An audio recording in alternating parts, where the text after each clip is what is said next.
Hello there, this is Leo from the Melrose Center's audio team, and I'm here to talk about some of the studio gear and to give you some audio tips.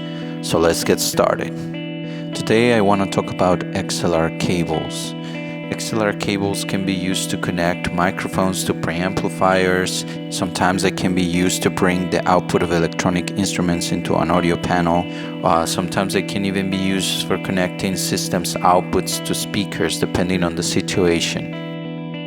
XLR cable connectors can come either as male with a 3-pin connector or a female with a 3-hole and lock connector. However, for most traditional applications, you go from the female connector to bring in the signal to the male connector to output the signal. XLR cables are balanced, which means that they're made to block external noise and radio wave interference coming into your recordings or to your live sound. On top of this, XLR cables are able to carry phantom power, which is a type of voltage which certain devices such as condenser microphones need in order to work. XLR cables have 3 wires running inside of them. The X channel is the ground of the circuit.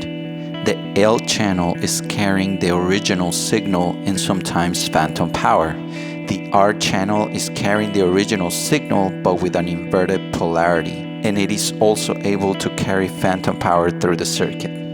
Balanced connectors like the XLR get rid of noise by recombining the positive and negative polarity signals running through them at the output and using the phase cancellation principle. One last important note, there are 2 types of XLRs. The one that we've been discussing is the one used in the majority of studio applications and sometimes even for connecting mixers to active speakers. However, there's a second type of XLR which is used mostly for connecting PA systems to passive speakers. This second type of XLR is characterized for being thicker, not balanced, and for carrying a much higher current. It is very important and critical that you do not confuse these 2 types of XLRs or you can seriously damage your equipment.